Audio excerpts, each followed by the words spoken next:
Assalamualaikum warahmatullahi wabarakatuh. Alhamdulillahi rabbil alamin wal aqibatu lil muttaqin wa la udwana illa 'alal zalimin. Asyhadu an la ilaha illallah al malikul haqqul mubin wa asyhadu anna Muhammadar rasulullah shadiqul wa'dil amin. Allahumma salli wa sallim ala nabiyyina Muhammad wa ala alihi wa sahbihi ajma'in. Amma ba'd.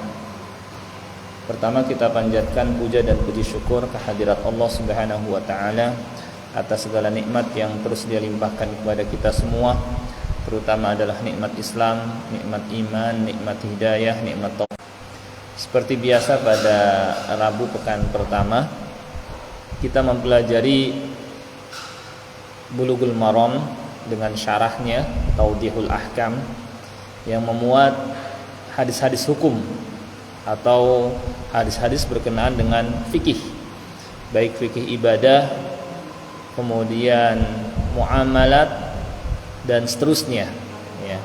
Allah Ta'ala agar Dia menyampaikan kita ke bulan Ramadan, juga memudahkan kita mengisi bulan Ramadan dengan berbagai macam amal saleh, dan kita juga minta kepada Allah agar Dia menerima amal ibadah yang kita lakukan. Ada doa yang biasa dipanjatkan oleh dua orang tabi'in bernama wa tasallamhu minni mutaqabbala, yang artinya adalah Allahumma sallimni li Ramadan, ya Allah jagalah aku agar sampai ke bulan Ramadan. Wa sallim Ramadhana li, dan jagalah Ramadan untukku agar aku dapat memaksimalkan. Wa tasallamhu minni mutaqabbala, dan terimalah dariku amal-amalku. Nah, inilah yang kita minta, ya, tidak Dia isi dengan amal soleh, ya, tidak Dia isi dengan amal soleh. Maka kita tidak ingin seperti itu. Dan yang ketiga adalah kita juga minta kepada Allah agar setelah kita beramal, Allah Subhanahu wa taala menerima amal ibadah kita. Karena banyak orang yang beribadah dan beramal tetapi tidak diterima. Sampai ada hadis rubba shaimin laisa lahu min siyamihi illa in, hanya bergadang saja. Maka yang kita minta kepada Allah Subhanahu wa taala juga adalah agar Dia menerima amal ibadah yang kita lakukan. Nah, ini di antara persiapan menghadapi bulan Ramadan. Syahrun yakfulu anhun nas, karena bulan Sya'ban adalah bulan yang banyak orang melalaikannya, terletak antara bulan Rajab dan bulan Ramadan, ya. Wa huwa syahrun turfa'u fihi al-a'malu ila rabbil alamin, dan bulan Sya'ban adalah bulan di mana amal diangkat menghadap Allah Subhanahu wa taala. Fa uhibbu an yurfa'a amali wa ana shaim, sehingga saya ingin saat amal saya diangkat menghadap Allah, saya dalam keadaan berpuasa. Inilah sebab Nabi SAW memperbanyak puasa di bulan Sya'ban. Pertama, karena banyak orang melalaikan bulan ini. Yang kedua adalah karena bulan ini amal diangkat menghadap Allah. Jadi adalah memulainya dari bagian awal, tidak dari bagian tengah, apalagi bagian akhir. Oleh karena itu sebagian ahli ilmu menerangkan bahwa praktek puasa Sya'ban itu ada 3 keadaan. Praktek puasa Sya'ban itu ada 3 keadaan. Keadaan pertama mustahab atau dianjurkan. Pada saat kapan? Ketika dia memulai dari bagian awal Sya'ban. Yang kedua adalah makruh. Pada saat kapan puasa Sya'ban jadi makruh? Yaitu ketika memulai puasa Sya'ban di pertengahan baru dia puasa. Kenapa? Karena ada hadis dari Nabi SAW, idan tasafa Sya'ban fala tasumu. Ketika Sya'ban sudah di pertengahan, maka janganlah kalian berpuasa. Sebagian ulama mengatakan sehari atau 2 hari sebelum bulan Ramadan dia berpuasa, sehari atau 2 hari sebelum bulan Ramadan. Dalam hadis, la yataqaddamanna ahadukum bisaumi yaumin Ramadan bisaumi yaumin wala yaumain. Janganlah mengawali Ramadan dengan berpuasa sehari atau 2 hari sebelumnya, illa rajulun kana yasumu sauman falyaragukan, apakah sudah masuk bulan Ramadan atau masih di bulan Sya'ban. Dalam hadis Ammar bin Yasir radhiyallahu anhuma disebutkan, man shoma al-yawma alladhi yushakku fihi faqad asa Abul Qasim. Barang siapa yang berpuasa pada hari yang masih meragukan, maka dia telah bermaksiat kepada Abul Qasim, yakni Rasulullah sallallahu alaihi wasallam. Adalah memulai puasa Sya'ban di akhir bulan Sya'ban sehari atau 2 hari sebelum Ramadan. Yang kedua adalah berpuasa pada hari yang masih meragukan apa sudah masuk Ramadan atau masih bulan Sya'ban. Karena khawatir masuk Ramadan, dia pun berpuasa ini nggak boleh juga. Harus di atas kejelasan sudah masuk atau belum. Doa sebelum salam bukan terakhir, yang minta perlindungan dari 4 hal, dari azab neraka, azab kubur, kemudian fitnah al-masih ad-dajjal. Itu ya kemarin ya. Berarti yang setelahnya hadis Abu Bakar bukan? Atau gimana? Atau sebelumnya? Hadis Abu Bakar betul ya? Baik.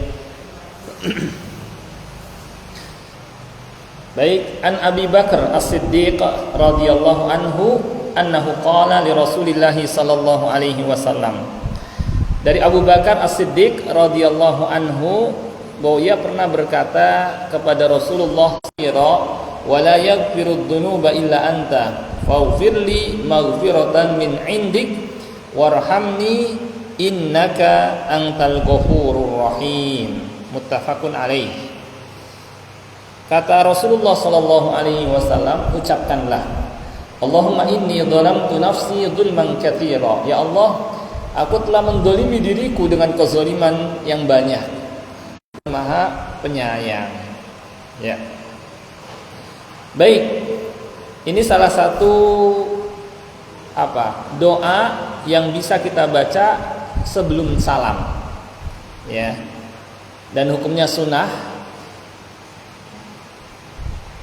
Dan yang diutamakan adalah berlindung dari 4 hal.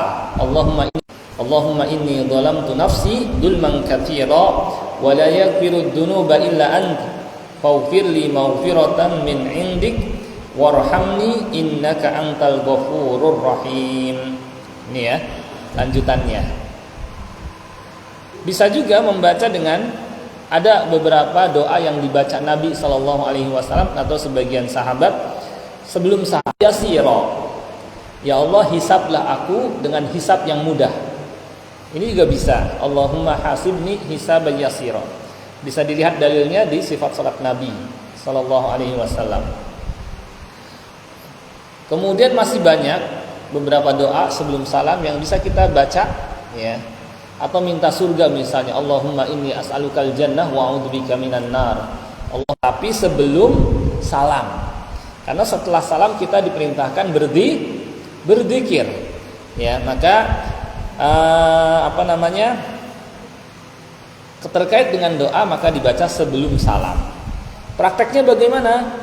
Pertama kita baca doa sebelum salam. Allahumma inni a'udzubika min adzabi jahannam wa min adzabil qabri wa min fitnatil mahya wal mamat wa min syarri fitnatil masiihid dajjal. Doa sebelum salam, ya. Atau tadi Allahumma hasibni hisaban yasira. Ya Allah, hisablah aku dengan hisab yang mudah. Ada yang tahu apa maksud hisab yang mudah? Tahu ibu-ibu? Hisab yang mudah itu apa maksudnya? Allahumma hasibni hisaban yasira.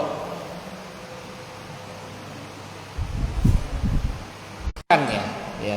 Kemudian Allah Subhanahu wa taala maafkannya. Itu namanya hisab yang mudah. Kalau hisab yang sulit itu secara detail dipermasalahkan. Ya. Pokoknya diperiksa benar-benar yang membuatnya nanti akan dihukum, disiksa, ya. Makanya bacalah buku catatan amalmu. Cukuplah engkau sebagai saksi. Nah, kemudian dilihat catatan amal, ya, diingatkan, setelah itu Allah maafkan. Kalau hisabnya hisab yang mudah, kalau hisab yang sulit, ya, dia dipermasalahkan setiap amal yang dilakukan. Ya, tapi tidak jelas suaranya. Rasulullah SAW berdoa tapi dengan suara lirih, ya. Maka Mu'adz bin Jabal, ya, kalau tidak salah menyampaikan kepada Rasulullah SAW, ya, saya juga berdoa, tapi karena saya nggak mendengar bacaan engkau, saya minta ketika itu minta kepada Allah surganya dan dihindarkan dari neraka. Maka kata Rasulullah SAW, haulaha udandin, sama seperti juga yang saya minta. Pesan Rasulullah SAW kepada siapa? Mu'adz bin Jabal, sama, ya. Wahai Mu'adz, inni uhibbuk. Wahai Mu'adz, aku mencintaimu. Maka janganlah engkau meninggalkan di akhir salat membaca Allahumma a'inni ala dzikrik wa syukrika wa husni ibadatik. Ya, maka bisa kita baca juga.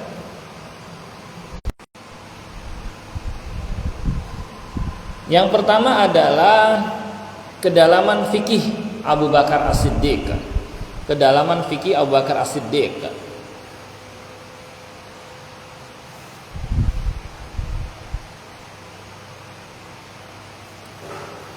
Kedalaman fikih Abu Bakar As-Siddiq, di mana Abu Bakar As-Siddiq sudah paham bahwa sholat, maka ketika itulah Abu Bakar minta kepada Nabi SAW untuk diajari doa yang paling bermanfaat.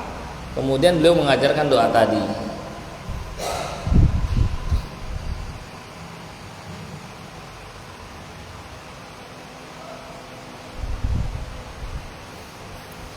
Yang kedua adalah bahwa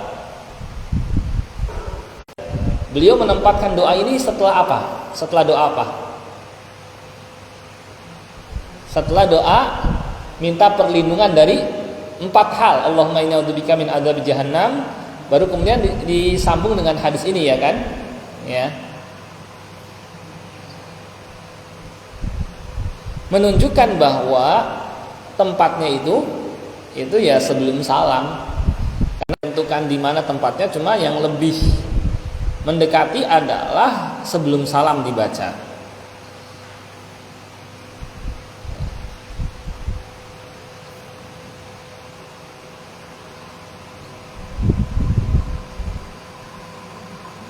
Baik,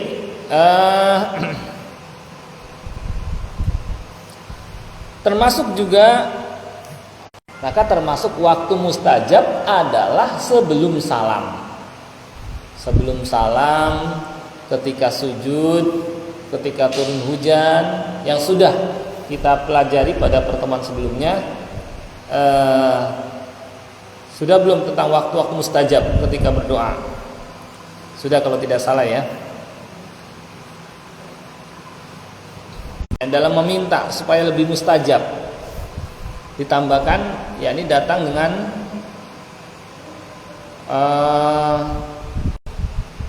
yakni tawasul dengan Asmaul Husna, ya.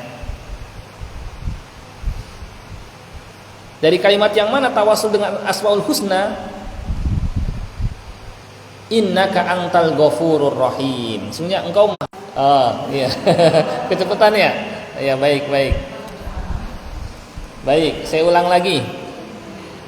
Tawasul ada 3 macam. Tawasul ada 3 macam.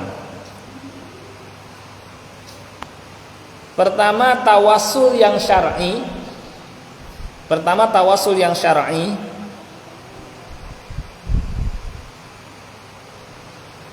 Yang kedua, tawasul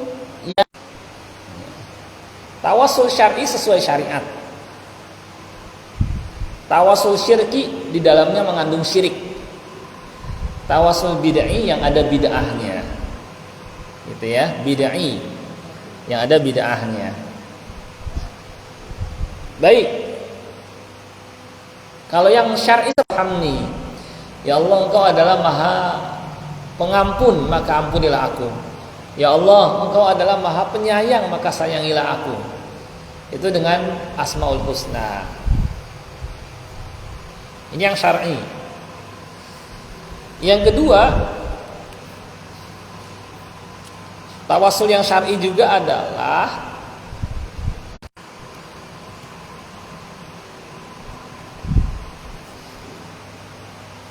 seperti kita menyebutkan, ya Allah, jika amal yang saya kerjakan ini ikhlas karena Engkau, maka ya berikanlah kepada saya ini, itu, dan sebagainya. Ya, ini dia sebutkan amal soleh yang dia kerjakan.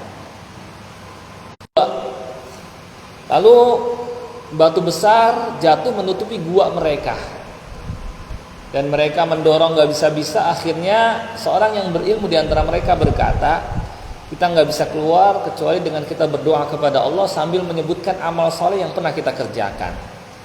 Ya, di antaranya ada yang dulu mengambil karyawan, kemudian menyebutkan, ya Allah, jika amal yang saya lakukan tadi itu karena Engkau, maka singkirkanlah batu yang menutupi gua kami ini, bergeser sedikit. Ya, kemudian masing-masing juga menyebutkan amal solehnya dan seterusnya. Jadi ini contoh tawasul yang syar'i.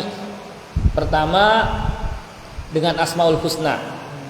Yang kedua dengan ya.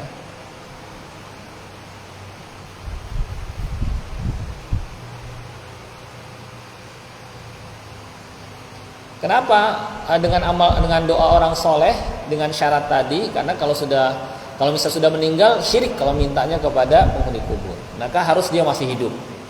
Yang kedua ada di hadapan. Ya, dia bisa langsung menyampaikan, tolong doakan saya misalnya. Intinya adalah minta doanya agar dia berdoa kepada Allah. Pertanyaan, lebih utama mana antara dia minta langsung kepada Allah lewat perantaraan yang syar'i?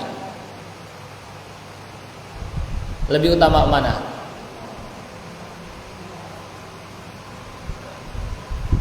Jelas lebih utama ya langsung kepada Allah, dan dengan Asmaul Husna ya kurang utama. Bagusnya dia langsung minta kepada Allah.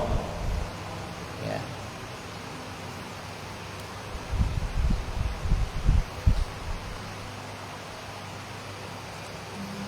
Jadi itu tawasul yang syar'i, mengadakan perantara yang syar'i. Dan perlu kita ingat, hukum asalnya tidak boleh mengadakan perantara. Ketika laka ibadi anni fa inni qarib. Apabila hamba-hambaku bertanya kepadaku tentang aku, katakan aku maha dekat. Ujibu da'watad da'i idza da'an. Aku mengabulkan doa orang yang berdoa kepadaku. Menunjukkan apa? Allah tidak butuh perantara. Ya, Allah tidak butuh perantara. Boleh pakai perantara yang berikutnya adalah tawasul yang syirki. Tawasul yang mengandung syirik. Seperti apa? Yaitu ketika dia minta kepada perantara itu agar perantara itu menyampaikan hajatnya kepada Allah. Seperti yang dilakukan oleh orang-orang musyrik. Ya, dia minta kepada perantara itu, kami kepada Allah. Nah, ya, akhirnya dia minta ke patung berhala. Nah, ini syirik. Ya. Dia malah minta kepada patung dan berhala. Ya, agar menyampaikan hajatnya kepada Allah. Padahal Allah enggak butuh perantara. Kata Allah, ala lillahi dinul khalis. Ingat, milik Allah lah agama yang bersih dari syirik. Kuburan. Minta-minta kepada penghuni kubur agar penghuni kubur itu menyampaikan hajatnya kepada Allah. Wahai sahibul kubur, ya, syekh siapa misalnya, ya, tolong mudahkan, lancarkan rezeki saya. Ya, dia minta. Dalam kehidupan dunia saja, kalau kita mau datengin presiden, kita ada perlu kepadanya, kita nggak bisa langsung lewat perantara. Demikian pula kepada Allah. Apa jawabnya? Allah berbeda dengan makhluk. Kalau makhluk iya pakai perantara, kalau Allah nggak butuh perantara. Ya, nah itu. Ada langsung, ud'uni astajib lakum. Mintalah kepadaku, aku akan kabulkan. Yang ketiga adalah tawassul yang bid'ah atau jatuh ke dalam bid'ah. Tawassul yang jatuh ke dalam bid'ah. Seperti apa? Yaitu mengadakan perantara yang Nabi sallallahu sidana waghfir lana ma madha ya wasi'al karami. Ini masuk ke dalam tawassul bid'ah.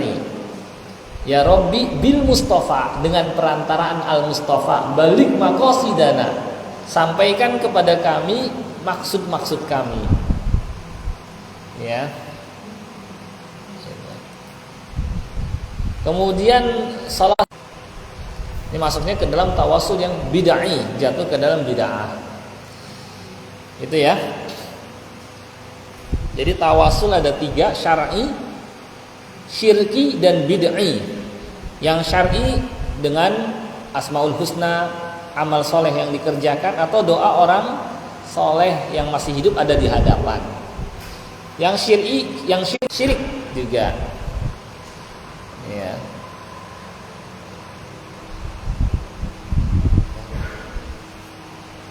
Baik. Di dalam hadis tadi juga fawaidnya adalah pentingnya dalam berdoa kita mengakui kekurangan kita. Katsira wa la yaghfirud dzunuba illa anta. Faghfirli maghfiratan min indik warhamni innaka antal ghafurur rahim. Ya. Nah, ini pengakuan.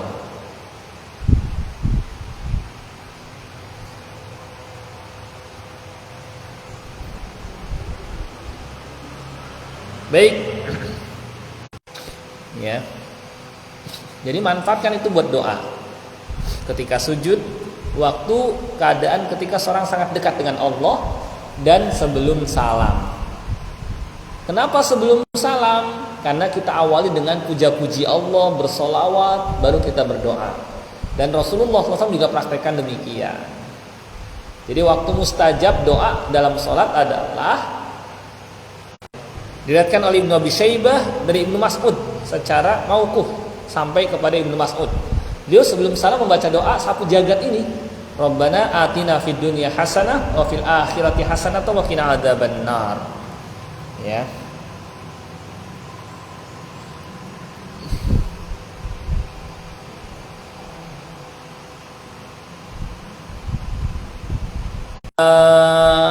Dolam tu nafsi, mendolimi diriku, yakni dengan berbuat dosa. Ya, berbuat dosa. Sama aja menganiaya dirinya, membuat dirinya siap menerima azab. Ini dolam tu nafsi. Ya. Zolim ini bisa meninggalkan kewajiban atau mengerjakan larangan. Kemudian faghfirli, arti maghfir, ampunilah aku, yakni maksudnya adalah zawalul makruh, ya, minta kepada Allah agar dihapuskan ya dosa-dosa dan akibatnya, ya. Warham, doa ini fa innahu qaddama i'tirafahu bidzambi. Pertama dia awali dengan mengakui dosa. Ini dzalamtu nafsi. Faghfirli ini dzalamtu nafsi dzulman katsira. Wa la yaghfiru dzunuba illa anta. Ya, kemudian ada mengesahkan Allah, tidak ada yang dapat mengampuni kecuali Engkau. Mengakui dosa, kemudian mengesahkan Allah, kemudian mohon ampunan. Ya.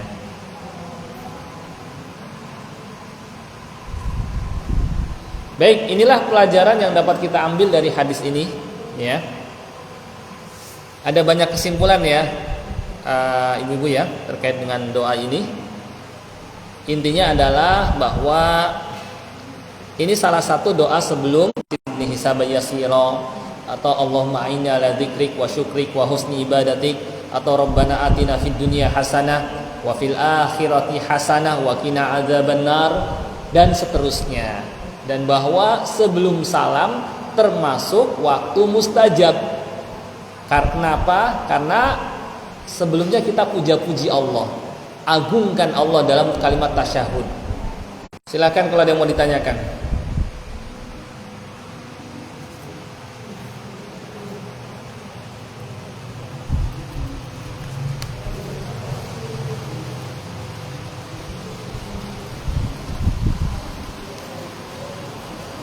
Kalau jelas, mau tambah satu hadis lagi? Gimana, ibu-ibu? Satu hadis lagi?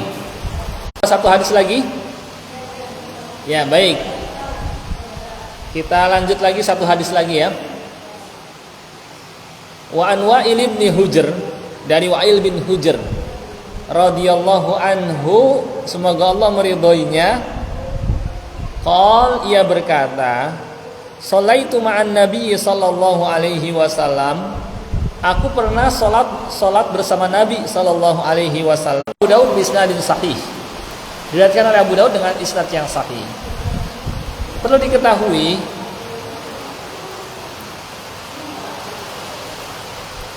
ini dalam riwayat Abu Daud tanpa tambahan wa barakatuh, kalau nggak salah, yang salam yang kedua. Sebentar, saya cek dalam Sunan Abi Daud.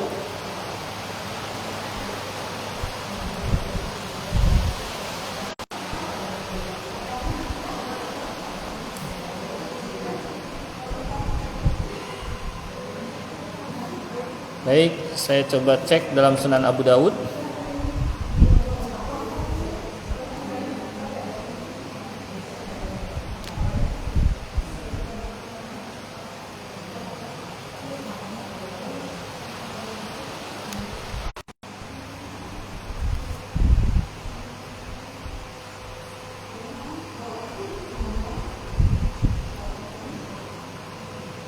Ya, dalam Sunan Abi Daud berbunyi begini. Makanya di sini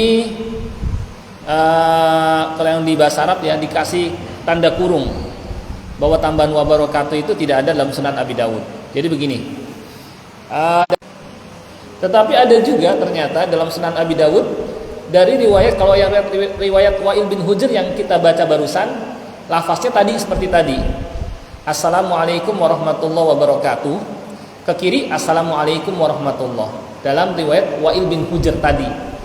Tetapi ada dalam Sunan Abi Dawud juga dari Abdullah bin Mas'ud, ya, bahwa assalamualaikum warahmatullahi, kiri assalamualaikum warahmatullahi, atau assalamualaikum warahmatullahi wabarakatuh, atau assalamualaikum warahmatullahi, ya.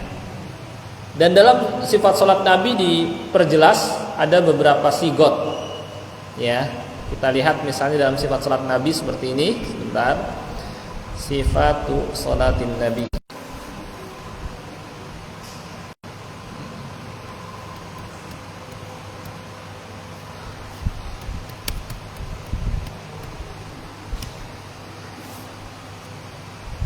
Ya.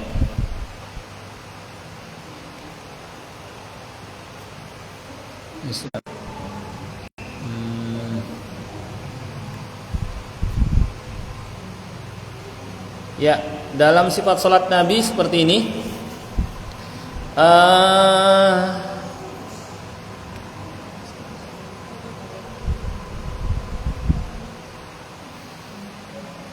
Karena sallallahu alaihi wasallam, Rasulullah sallallahu alaihi wasallam yusallimu an yaminih. Hadis riwayat Abu Dawud, Nasai, Ahmad, As-Siraj dengan sanad yang sahih. Kemudian kata Syekh Al-Albani juga, beliau juga pernah ke kanan assalamualaikum warahmatullahi, sampai di situ. Kemudian ke kirinya assalamualaikum juga boleh. Ini bahwa ketika salam ada beberapa cara. Boleh assalamualaikum warahmatullahi, assalamualaikum warahmatullahi. Yang kedua, assalamualaikum warahmatullahi wabarakatuh, assalamualaikum warahmatullahi. Yang ketiga,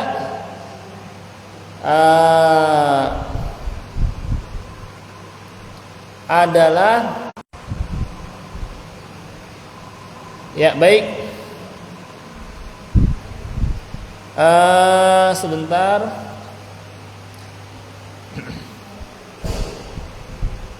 Nah, itu sigot atau salam ya.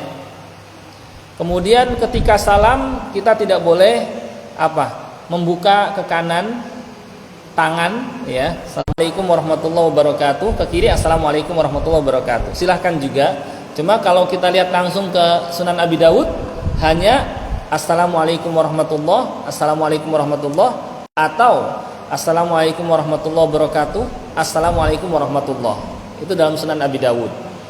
Silahkan juga ya. Pada salam yang kedua, wa inna ma hiya ma'at taslimatin ula faqat. Tetapi ada pada salam yang pertama saja. Assalamualaikum warahmatullahi wabarakatuh. Kemudian ke kirinya assalamualaikum warahmatullahi. Gitu. Saya ulang. Kalau dalam Sunan Abi Dawud assalamualaikum warahmatullahi wabarakatuh. Kemudian ke kiri assalamualaikum warahmatullahi. Tidak ada.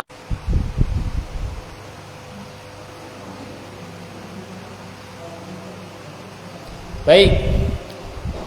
Dari hadis ini kita dapat mengambil kesimpulan yang pertama, bahwa salat adalah ibadah. Salat adalah ibadah yang diawali dengan takbir dan diakhiri dengan salam. Salat adalah taslim. Kunci salat adalah bersuci. Maksudnya apa? Untuk masuk ke dalam salat harus berwudu dulu. Wa tahrimuha, tahrim. Tahrim itu artinya mengharamkan. Apa mengharamkan? Yang tadinya halal jadi haram ketika masuk ke dalam sholat adalah takbir. Jadi pintunya adalah takbir, pintu masuknya. Wa tahliluha, penghalalnya jadi halal lagi, makan, minum dan bicara, ngobrol adalah salam. Wa tahliluha taslim. Nah, itu takbiratul ihram, takbir yang mengharamkan yang sebelumnya halal. Kalau takbir intiqal, takbir perpindahan antara masing-masing gerakan. Yang kedua, assalamualaikum warahmatullahi wabarakatuh. Ke kiri assalamualaikum warahmatullahi. Yang ketiga, assalamualaikum warahmatullahi saja ke kanan. Yang keempat, kecepatan ya. Nyerong assalamualaikum ke kanan. Cara yang kedua,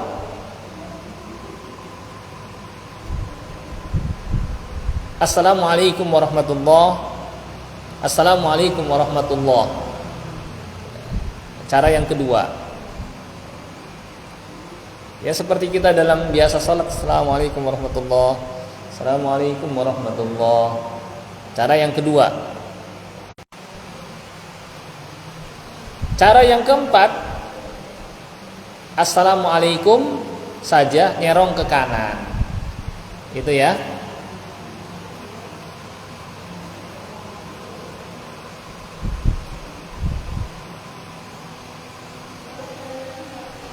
Nah, apa-apa. Baik, saya ulang lagi. Ke kanan, assalamualaikum. Ya. Yang kedua, assalamualaikum warahmatullahi. Assalamualaikum warahmatullahi. Itu yang kedua. Sama, assalamualaikum warahmatullahi, assalamualaikum warahmatullahi. Kanan sama dengan yang kiri. Ya. Itu cara yang kedua. Nyerong ke kanan sedikit.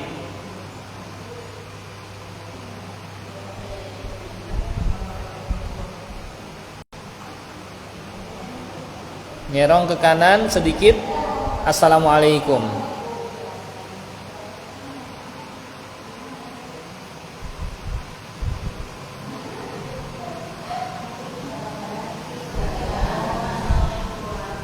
Assalamualaikum warahmatullahi ke kanan. Ke kiri assalamualaikum. Nah, ini hadis riwayat tangan nggak boleh kita balikin ke kiri gitu ya. Baik, pelajaran lainnya adalah yang wajib dalam salam hanya salam pertama saja. Yang wajib itu salam pertama. Salam kedua sunnah ya.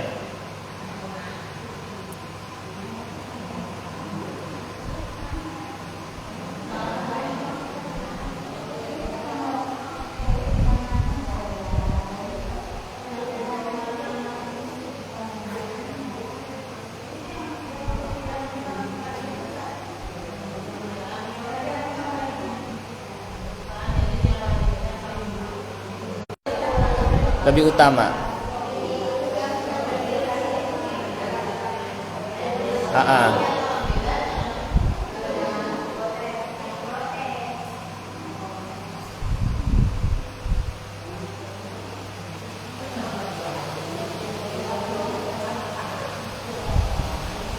Baik, itu mungkin penjelasan hadis ini ya. Menghadap makmum, dia baca dulu astagfirullah, astagfirullah, astagfirullah.